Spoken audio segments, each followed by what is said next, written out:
नमस्कार। सांकेतिक भाषा के इस विशेष बुलेटिन में आप सभी का स्वागत है। मैं हूं ऋतु वर्मा, मेरे साथ हैं HIA एंकर दीपाली। खबरों की शुरुआत करें उससे पहले नजर डालेंगे हेडलाइंस पर। राष्ट्रीय सुरक्षा सलाहकार अजीत डोभाल ने ऑपरेशन सिंदूर पर जताया गर्व। सवाल उठाने वाले विदेशी मीडिया को दी चुनौती, कहा भारत को नुकसान हुआ तो दिखाएं सबूत। पाकिस्तान में 9 आतंकी ठिकानों को किया तबाह।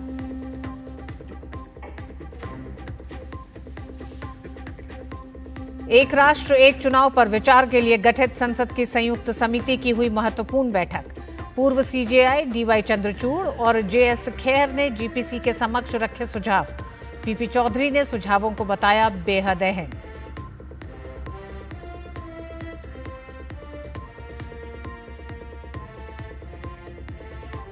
प्रधानमंत्री नरेंद्र मोदी कल 51,000 से अधिक युवाओं को देंगे बड़ी खुशखबरी। 16वें रोजगार मेले में सरकारी विभागों और संगठनों में नव नियुक्त युवाओं को सौंपेंगे नियुक्ति पत्र।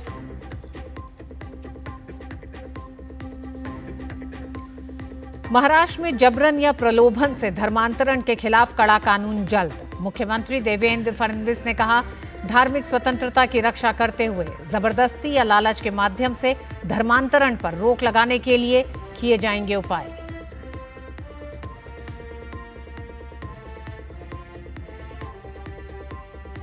और लॉर्ड्स टेस्ट में दूसरे दिन जसप्रीत बुमराह ने तोड़ी इंग्लिश बल्लेबाजी की कमर। बेन स्टोक्स और जो रूट के रूप में टीम को दिलाई बड़ी सफलता। रूट ने जड़ा 37वां शतक।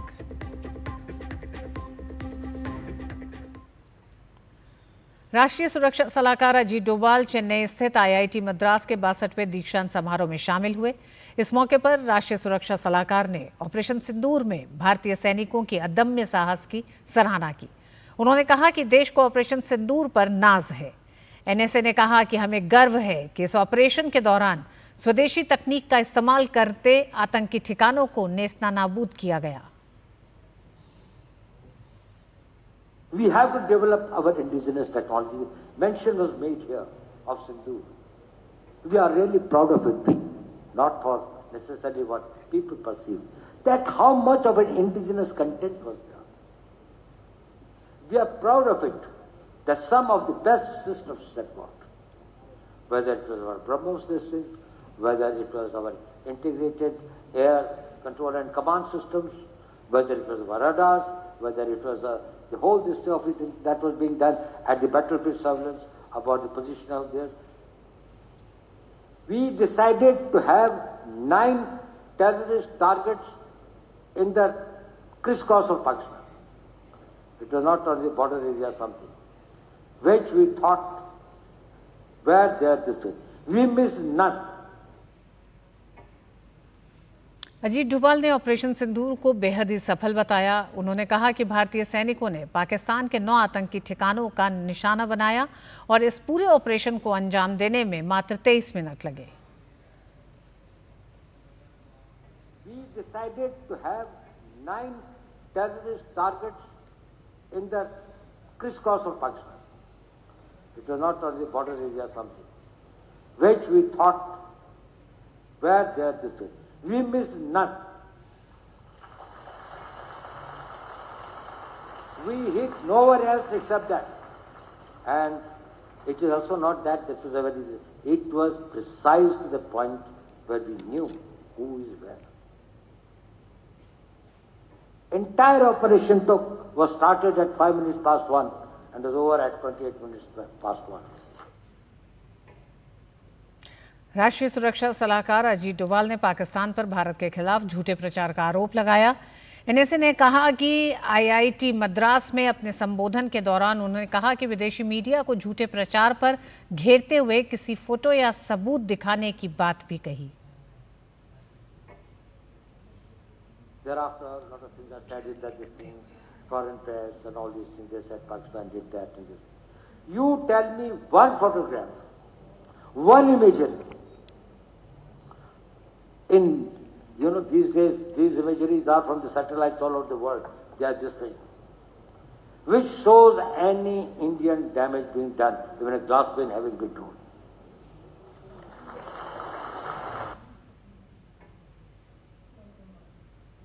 आज रक्षा मंत्रालय में राष्ट्रीय कैडेट कोर यानी एनसीसी पूर्व कैडेट संघ की गवर्निंग काउंसिल की पहली बैठक आयोजित हुई।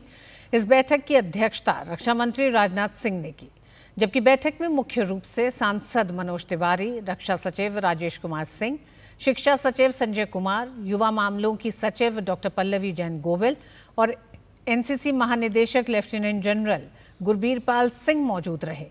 बैठक में राष्ट्र निर्माण में एनसीसी के पूर्व कैडेटों की भूमिका पर भी चर्चा की गई। गौरतलब है कि प्रधानमंत्री नरेंद्र मोदी भी एनसीसी पूर्व कैडेट संघ के पहले सदस्य हैं।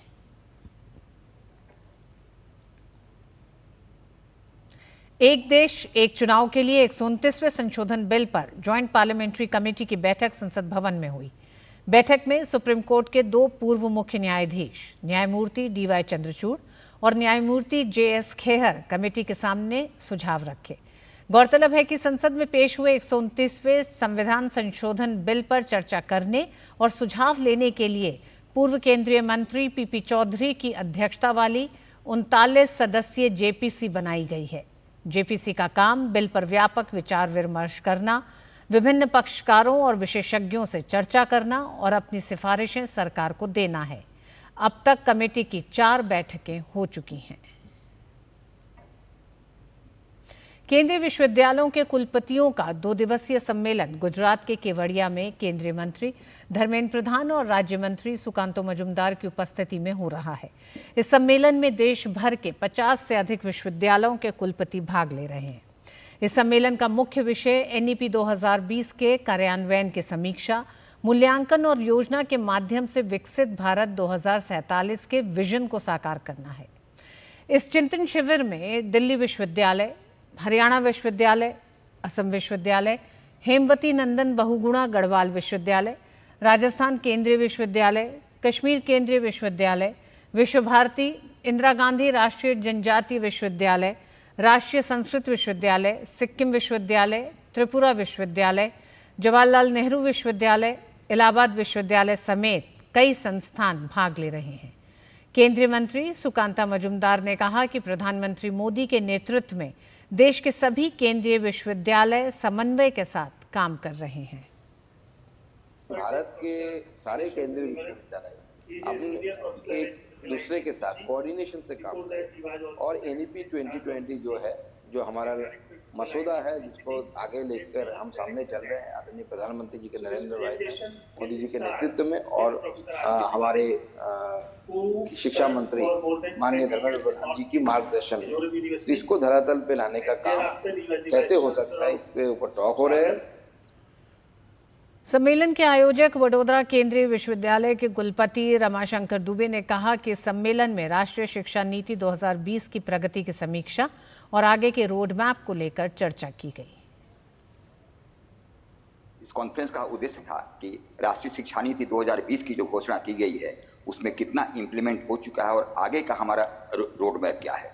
जैसे राष्ट्रीय शिक्षा नीति 2020 ये पहली ऐसी नीति है जो कि भारतीयता की बात करती है, भारतीय ज्ञान परंपरा की बात करती है और स्किल वाले युवाओं को तैयार करने की बात करती है। तो इस पर मंथन होगा कि हमारे देश की क्या क्या भविष्य की आवश्यकताएं हैं और किस प्रकार हम अपने पाठ्यक्रम में हम सुधार करें ताकि जरूरत के मुताबिक, समाज की जरूरत के मुताबिक, इंडस्ट्री की जरूरत के मुताबिक हम युवाओं को, कौशल युक्त युवाओं को हम विश्वविद्यालयों से अपने पैदा कर सकें।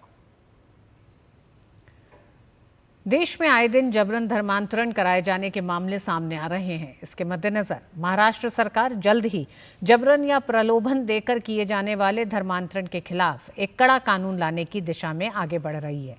इस मामले में राज्य के मुख्यमंत्री देवेंद्र फडणवीस ने विधानमंडल में आश्वासन दिया है कि डीजीपी की अध्यक्षता में गठित समिति की रिपोर्ट प्राप्त हो चुकी है और अब उसके आधार पर आगे की कार्रवाई की जाएगी। मुख्यमंत्री ने स्पष्ट किया कि राज्य सरकार इस संवेदनशील विषय को गंभीरता से ले रही है। धर्म की स्वतंत्रता की रक्षा करते हुए जबरदस्ती या लालच के माध्यम से धर्मांतरण पर प्रभावी नियंत्रण लाने के लिए आवश्यक विधायी उपाय किए जाएंगे। विधानसभा में ये मुद्दा भाजपा के विधायक गोपीचंद पडेलकर द्वारा उठाया गया था। उन्होंने धर्मांतरण के मामलों में बढ़ोतरी को लेकर चिंता जताई और सरकार से इस पर सख्त कानून बनाने की मांग की थी। प्रधानमंत्री नरेंद्र मोदी 12 जुलाई यानी कल सुबह लगभग 11 बजे वीडियो कॉन्फ्रेंसिंग के माध्यम से विभिन्न सरकारी विभागों और संगठनों में नव नियुक्त 51,000 से अधिक युवाओं को नियुक्ति पत्र वितरित करेंगे। इस अवसर पर वे नियुक्त लोगों को संबोधित भी करेंगे। देश भर में रोजगार मेले के माध्यम से अब तक 10 लाख से अधिक नियुक्ति पत्र जारी किए जा चुके हैं। 16वां रोजगार मेला देश भर के 47 स्थलों पर आयोजित किया जाएगा। ये नियुक्तियां केंद्र सरकार के विभिन्न मंत्रालयों और विभागों में हो रही हैं। देश भर से चुने गए नए कर्मचारी रेल मंत्रालय, गृह मंत्रालय, डाक विभाग, स्वास्थ्य एवं परिवार कल्याण मंत्रालय, वित्तीय सेवा विभाग, श्रम एवं रोजगार मंत्रालय सहित अन्य विभागों और मंत्रालयों में शामिल होंगे। बिहार सरकार ने वृद्ध, विधवा और दिव्यांगजनों सहित सभी सामाजिक सुरक्षा पेंशन के पात्र लाभार्थियों को बड़ा तोहफा दिया है।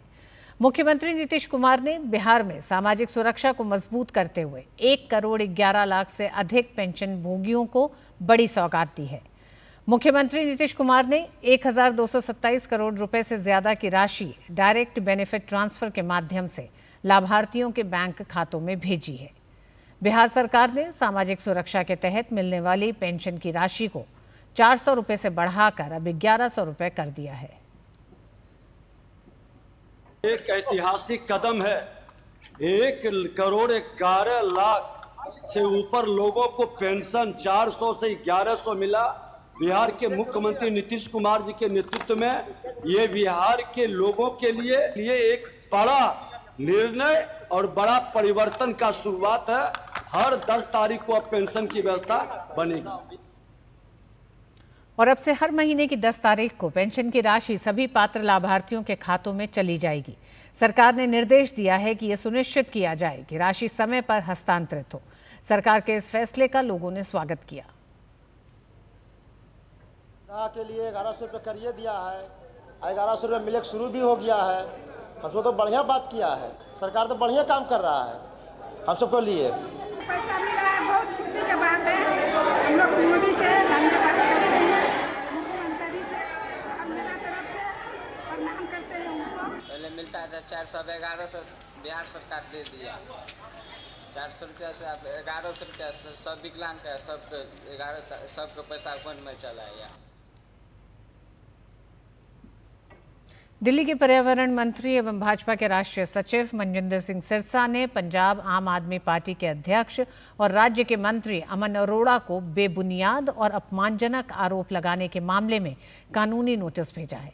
मनजिंदर सिंह सिरसा के वकील द्वारा भेजे गए कानूनी नोटिस में अमन अरोड़ा द्वारा की गई बदनाम करने वाली टिप्पणियों का उल्लेख करते हुए 24 घंटे के अंदर सार्वजनिक माफी मांगने और अपने बयान वापस लेने की मांग की गई है। नोटिस में कहा गया है कि श्री सिरसा 3 बार दिल्ली विधानसभा के विधायक रह चुके हैं और इस समय दिल्ली सरकार में कैबिनेट मंत्री हैं। वह दिल्ली सिख गुरुद्वारा प्रबंधन कमेटी के अध्यक्ष भी रह चुके हैं। सार्वजनिक जीवन में श्री सिरसा की छवि ईमानदार, सम्मानित और सेवा भावना से जुड़ी हुई है। दिल्ली के व्यापारियों के लिए लाइसेंस से जुड़े नियमों में बड़ा बदलाव किया गया है। दिल्ली पुलिस अब restaurant, hotel, guest house, swimming pool, discotheque, मनोरंजन पार्क, वीडियो गेम पार्लर और ऑडिटोरियम के लिए लाइसेंस जारी नहीं करेगी। गृह मंत्रालय ने 45 साल बाद ये ऐतिहासिक सुधार किया है। मंत्रालय ने 1980 में पहली बार दिए गए अधिकार अब वापस ले लिए हैं। ये व्यापार को आसान बनाने और उद्यम में विश्वास बढ़ाने की दिशा में एक महत्वपूर्ण कदम है। साथ ही इन नियमों से शहरी अर्थव्यवस्था में विकास और रोजगार में बढ़ोतरी होगी।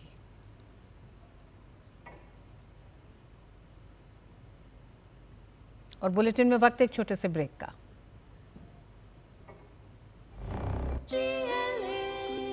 जो लक्ष्य चुना था समझ आने लगा है। GLA यूनिवर्सिटी, उच्च लक्ष्य की निश्चित प्राप्ति।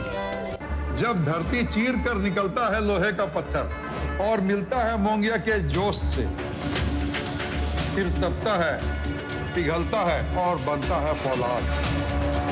अब होता है सरिया सारी खूबियों के साथ।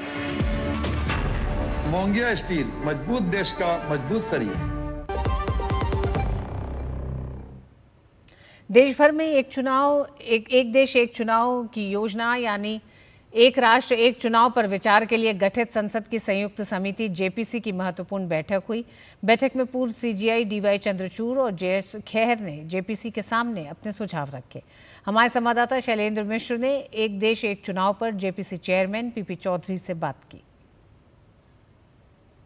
जेपीसी के चेयरमैन पीपी चौधरी हमारे साथ है। सर, दो पूर्व मुख्य न्यायाधीशों ने आज अपनी विचार रखे एक जैसे चुनाव के मुद्दे पर, क्या कुछ अहम चर्चा हुई, अगर आप बताना। देखिए, चर्चा जब आए हैं तो अगर 2.5 घंटे की चर्चा थी, बिल्कुल अहम चर्चा है और उनके जो इनपुट हैं हमारे लिए बहुत ही वैल्यूबल हैं और उन इनपुट को जो है हम कंसीडर करके हम कमेटी रिकमेंडेशन करेगी। हर मेंबर ने अब पार्टी लाइन ऊपर उठ करके सवाल पूछे। बहुत ही एकेडमिक डिस्कशन था, उसका लेवल बहुत हाई था। मुझे इस बात की खुशी है कि मेंबर प्रिपेयर भी होकर आए, वो भी प्रिपेयर होकर आए, फॉर्मर चीफ जस्टिस भारत के पूर्व मुख्य न्यायाधीश। तो सारा डिस्कशन जो हुआ है बहुत पॉजिटिव हुआ है। मौजूदा जो बिल है, प्रस्तावित जो कानून है, उसमें ज़्यादा अधिकार दिए जाने की बात है, उस पर कुछ सदस्यों ने चिंता जाहिर की। उस पर देखिए, ऐसा है कि पार्लियामेंट ने जेपीसी इसीलिए बनाई कि जो बिल हैं उसको एग्जामिन करें। जेपीसी इसलिए तो नहीं बनाई कि जो बिल हैं उसको वापस भेज दें, तो फिर पार्लियामेंट ने जो पार्लियामेंट का इंटेंट है, पर्पज है जेपीसी बनाने का, वो फ्रस्ट्रेट हो जाएगा। तो पार्लियामेंट ने जेपीसी इसलिए बनाई कि इसको एग्जामिन करें और एग्जामिन करके हम नेशनल इंटरेस्ट में बिल को वापस तैयार करके अच्छी तरह से देख करके डेलिब्रेट करके जो भारत के संविधान के सम्मत भी हो, पार्लियामेंट्री डेमोक्रेसी के सम्मत भी हो। राज्यों में भी आपने बैठक की, आप कितनी और बैठ के राज्यों में आप करेंगे और कब तक हम माने कि जेपीसी अपनी रिपोर्ट दे सके? और 5 राज्यों में महाराष्ट्र, उत्तराखंड, पंजाब, हरियाणा, हिमाचल प्रदेश और यूनियन टेरिटरी चंडीगढ़ गए।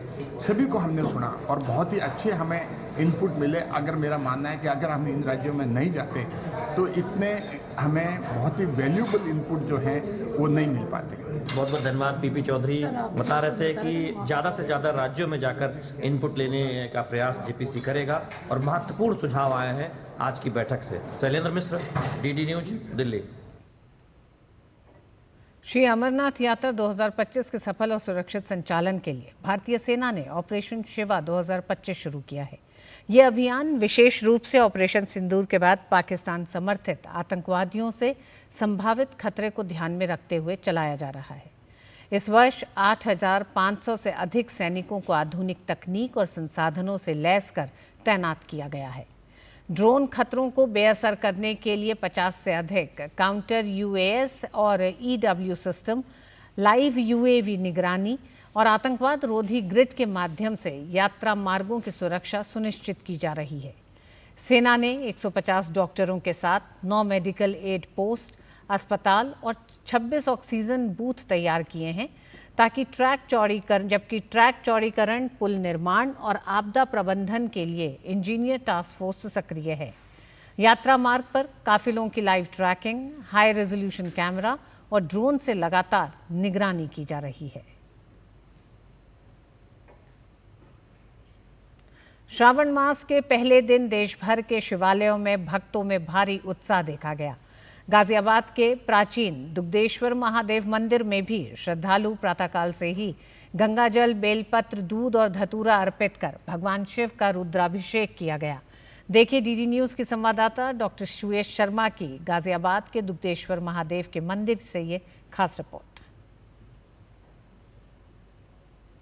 नागेंद्र हराय त्रिलोचनाय भस्मांगराय महेश्वराय नित्याय शुद्धाय दिगंबराय तस्मेय कराय नमः शिवाय बम बम भोले। अभी हम यहाँ आप देखिए मंदिर के प्रांगण में हैं, इस गर्भगृह में हैं और आप देखिए ये स्वयं है। यहाँ महादेव स्वयं अपने आप अवतरित हुए हैं। आप देखिए इन महादेव को स्वयंभू महादेव भी कहते हैं। दूधेश्वर महादेव हैं ये, अभी गाजियाबाद में स्थित दूधेश्वर मंदिर में है। सावन का महीने का पहला दिन है आज से कांवड़ यात्रा की भी शुरुआत प्रारंभ हो जाती है और आप देख रहे हैं श्रद्धालुओं का उत्साह जो है। अधरों पर बम बम भोले, ओम नमः शिवाय, हर हर महादेव का नाम है और मन में प्रभु की आस्था को लेकर कि कैसे भी ये जो जल का लोटा लेकर के आए हैं, ये जल का लोटा प्रभु को अर्पित कर दिया जाए। दूध से, घी से, जल से भगवान का आज अभिषेक हो रहा है। पंचामृत से भगवान का अभिषेक करा रहे हैं, पुष्प चढ़ा रहे हैं। आप देख रहे हैं कि जय महादेव के जयकारों से पूरा प्रांगण गूंज चुका है। और अभी हम जिस गर्भगृह में हैं, आप देखिए माता पार्वती जी, गणपति गणेश और साथ में जो कार्तिकेय हैं वो है, नंदी जी है, पूरा परिवार महादेव का इस मंदिर में आपको दिखाई देगा, सबको आशीर्वाद देते हुए। कहते हैं ना, वो असुरों के भी देव हैं, वो देवताओं के भी देव हैं, लोगों के कष्ट हरने वाले हैं तो शंभु कहते हैं, और साथ में पूरे विश्व का यदि विष हर लेते हैं और खुशियाँ देते हैं तो नीलकंठ महादेव कहलाते हैं।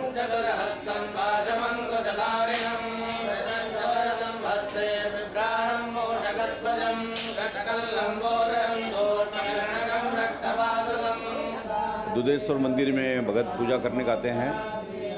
विशेष रूप से ये सावन का पूरा महीना शून्य महीना होता है और भगवान शिव का उपासना का महीना होता है। रावण के पिता जो थे विश्वशर्मा ऋषि ने इसको तप किया जो है, और उन्होंने जो है ये शिवलिंग को स्थापना किया। कालांतर में एक टीला बन गया था, तो यहाँ कैला गांव की जो गाय आती थी, गाय आके जो है यहाँ सोते ही उनका दूध जो अपने आप ही निकल जाता था। तो दूध से जो है मतलब लोगों ने भाई खुदाई किया कि भाई इसी जगह पर क्यों निकलता है, तो खुदाई करने पर जो है भगवान जो है दुधेश्वर के रूप में प्रकट हुए, तो उनका नाम दुधेश्वर पड़ा। सावन का पहला दिन है और उत्साह जो श्रद्धालुओं में है वो देखे बन रहा है। और जैसा कि अभी महेंद्र जी ने बताया कि महादेव हैं, उनका ना आदि है ना अंत है, आप जब दिल से चाहें बम बोले आपकी मनोकामनाएं पूर्ण करते हैं। कैमरा पर्सन मोंटी के साथ मैं डॉक्टर सुयश शर्मा, टीटी न्यूज़ के लिए गाजियाबाद से। NPCI इंटरनेशनल ने भारत की यूनिफाइड पेमेंट्स इंटरफेस UPI प्रणाली को संयुक्त अरब अमीरात में तेजी से विस्तारित करते हुए एक बड़ा कदम उठाया है। ये पहल UAE के कैशलेस इकोनॉमी विजन को समर्थन देती है और हर साल UAE जाने वाले 70 लाख से अधिक भारतीय यात्रियों के लिए भुगतान को सरल बनाती है। NPCI इंटरनेशनल ने मशरिक बैंक के न्यू पे नेटवर्क इंटरनेशनल और मेग्राटी जैसे प्रमुख वित्तीय भागीदारों के साथ मिलकर UAE में QR आधारित UPI भुगतान तंत्र को मजबूती से स्थापित किया है। दुबई ड्यूटी फ्री और लुलु हाइपरमार्केट जैसे प्रमुख स्थानों पर अब भारतीय ग्राहक सीधे अपने भारतीय बैंक खातों से भुगतान कर सकते हैं। NPCI इंटरनेशनल के CEO रितेश शुक्ला ने इसे भारत और UAE के बीच एक मजबूत डिजिटल ब्रिज बताया, जो भारत की डिजिटल भुगतान प्रणाली पर वैश्विक विश्वास को दर्शाता है। दुबई में भारत के महावाणिज्य दूत सतीश कुमार सिवन ने कहा कि ये पहल भारतीय यात्रियों और प्रवासी समुदाय के लिए भुगतान अनुभव को पूरी तरह बदल देगी। ये पहल UAE के खुदरा, पर्यटन, परिवहन और सेवा क्षेत्रों में डिजिटल लेन देन को गति देने के साथ दुबई सरकार के 2026 तक 90% डिजिटल लेन देन के लक्ष्य के अनुरूप है। UPI प्रणाली भारतीय रुपए में रियल टाइम भुगतान, पारदर्शी विनिमय दर और भारतीय रिजर्व बैंक के सुरक्षा मानकों का पालन करती है। भाजपा नेता अमित मालवीय में कांग्रेस पर, खासकर गांधी परिवार पर कन्नड़ लोगों के साथ तिरस्कारपूर्ण व्यवहार करने का आरोप लगाया है। एक्स पर कर्नाटक के मुख्यमंत्री सिद्धरमैया का बयान साझा करते हुए अमित मालवीय ने लिखा है कि सिद्धरमैया का दिल्ली में अपमान हुआ है। अमित मालवीय ने लिखा कि सिद्धरमैया दिल्ली तक आए, लेकिन राहुल गांधी ने उन्हें मिलने का समय नहीं दिया और अब बिना किसी मुलाकात के ही सिद्धरमैया लौट आए हैं। ये पहली बार नहीं है जब किसी गांधी ने कर्नाटक के किसी वरिष्ठ नेता का अपमान किया हो। इतिहास याद करता है कि कैसे राजीव गांधी ने बीमार वीरेंद्र पाटिल को बेवजह बर्खास्त कर दिया था, जिससे राज्य में कांग्रेस का पतन हुआ था। अब कमजोर सिद्धरमैया को उसी व्यक्ति के पीछे छिपना पड़ रहा है जो उनके खिलाफ साजिश रच रहा है। DK शिव कुमार, जो उनकी कुर्सी संभालने का बेसब्री से इंतजार कर रहे हैं। कांग्रेस और खासकर गांधी परिवार हमेशा से कन्नड़ लोगों के साथ तिरस्कारपूर्ण व्यवहार करता रहा है। यह तो बस ताजा उदाहरण है। No, he has not given any appointment to me. I sought an appointment to meet Rahul Gandhi ji today. So far, no information. You are sitting CM in Karnataka. Any vacancy for CM post in Karnataka? You will continue for 5 years. No, DK Shiv Kumar himself said it. that there is no vacancy of Chief Minister post. Bharat और England के बीच London के Lord's stadium में तीसरा test खेला जा रहा है। इस मुकाबले का आज दूसरा दिन है और पहले सेशन का खेल जारी है। ताज़ा समाचार मिलने तक इंग्लैंड ने पहली पारी में 7 विकेट पर 316 रन बना लिए हैं। जेमी स्मिथ और ब्राइडन कार्स क्रीज पर हैं। जो रूट ने दूसरे दिन की पहली बॉल पर चौका लगाकर अपने टेस्ट करियर का 37वां शतक पूरा किया। इसके बाद इंग्लैंड की पारी लड़खड़ा गई। दूसरे दिन का खेल शुरू होते ही जसप्रीत बुमराह इंग्लैंड टीम पर कहर बनकर टूटे और इंग्लिश बल्लेबाजी की कमर तोड़ दी। बुमराह ने इंग्लैंड टीम के टॉप बल्लेबाज बेन स्टोक्स, जो रूट और हैरी ब्रूक के रूप में भारत को बड़ी सफलता दिलाई। जो रूट 104, बेन स्टोक्स 44 और हैरी ब्रूक 11 रन बनाकर आउट हुए। इंग्लिश टीम ने दूसरे दिन 4 विकेट पर 251 के स्कोर से आगे खेलना शुरू किया। जसप्रीत बुमराह इन मुकाबलों में 4, नीतीश रेड्डी 2 और 1 सफलता रविंद्र जडेजा ने हासिल की। और इस बुलेटिन में बस इतना ही। मुझे और दीपाली को दीजिए अनुमति। नमस्कार।